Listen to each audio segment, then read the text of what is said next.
So why do we always start with intake when you're feeling overwhelmed as a lawyer, right? So this is one of the questions we get asked when we're coaching some of our students is, why so much focus on intake? Why do you consider that the foundational element of your law firm? Why is that the first part you need to fix?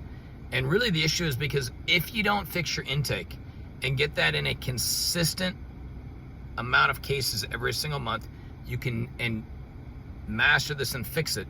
There's no way you can ever get off the boom bust cycle of law firm growth, right? And this is that cycle that a lot of smaller business owners struggle with, where it's feast or famine. You've got no business, so what do?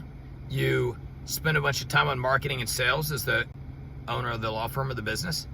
Suddenly you get a bunch of work, but now you don't have time to do the marketing and sales, so you slack that off, or you've got so much work you're overwhelmed, so you stop doing marketing and sales.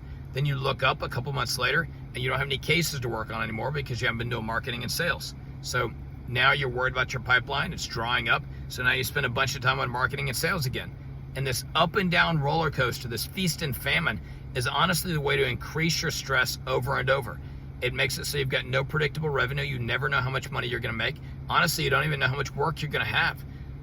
So this is the first step to getting your law firm under control, is fixing your intake and fixing that whole process so that it consistently produces a certain amount of cases every single month. Now, obviously it may go up and down a little bit, but it shouldn't vary radically, right? It shouldn't go from I signed 10 this month to I signed 2 next month and up and down like that. We want to get at a consistent level, and we'll work with you to figure out what that level is, what you want, make your marketing and sales produce those leads, but we got to get this under control and predictable month after month.